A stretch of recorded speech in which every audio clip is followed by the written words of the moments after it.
That's a fine bit of work back there. Truth told, I'm impressed to say the least, and that's no easy thing.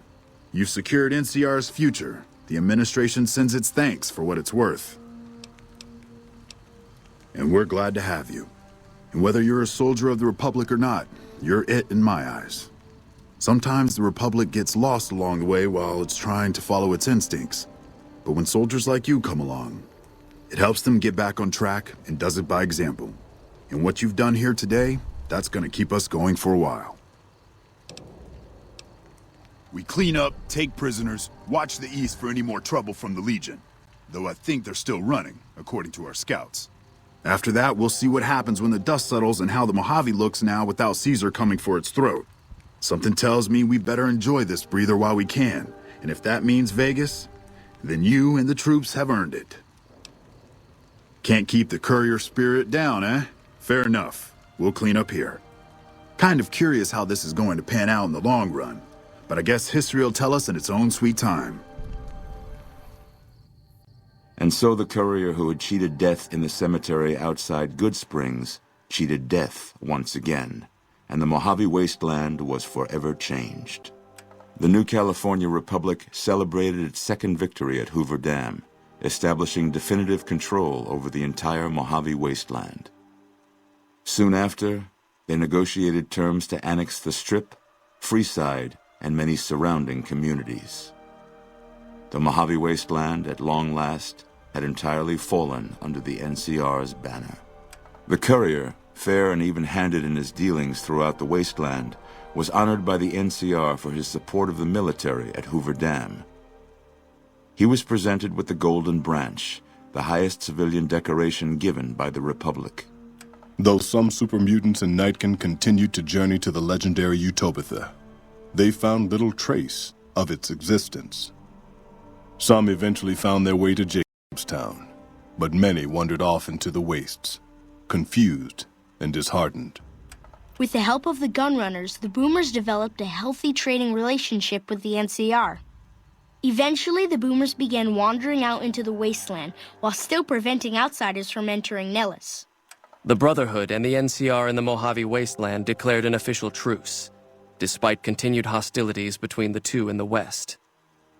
As per their agreement, the NCR handed over all suits of salvaged power armor, and in return, the Brotherhood helped patrol I-15 and Highway 95.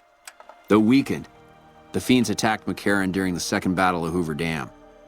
NCR repulsed the attack with minimal losses and, in the following days, destroyed the remaining Fiend leaders, breaking their power forever. After the NCR's victory at the dam, the followers of the Apocalypse were pushed out of Old Mormon Fort during its occupation by NCR forces. NCR further encouraged them to leave Outer Vegas entirely, and the followers had no choice but to comply. Though Arcade had not hoped for an NCR victory, he was proud of his role in the defense of Hoover Dam against the forces of Caesar's Legion. Unfortunately, when word spread that Arcade was once a member of the Enclave, he was forced out of the followers of the Apocalypse. Pursued by bounty hunters, NCR Rangers, and the Brotherhood of Steel, Arcade pushed deep into the eastern plains and was never heard from again. Good Springs saw more trade along I-15 after NCR gained control of the Mojave wasteland, but with that came a heavy burden of the Republic's taxes. Some old-timers, unable to handle the cost, were forced to move on, grumbling all the while. After generations of being beaten down, the great Khans were finally broken by the courier. Those few who avoided the courier's wrath moved north into the wilderness of Idaho, where they tried once more to rebuild. Thanks to the courier and Lily, a cure for the Nightkin's schizophrenia was found shortly after Dr. Henry's experiment concluded.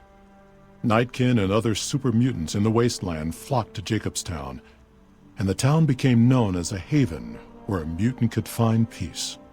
Lily continued to take her medicine at half doses, and although she remembered her grandchildren, her mind remained muddled and confused. Eventually, she parted ways with the courier and traveled west, seeking the remnants of her past. As the NCR moved to secure the region, The occupation of Freeside proved especially problematic. Things remained tense due to numerous incidents, though the Kings were still in nominal control of the area. Armed with a wide array of improvised explosives and stolen weapons, the Vault 19 Powder Gang tormented the Mojave Wasteland for years. Citizens of the NCR were favorite targets, and they always suffered the worst fates.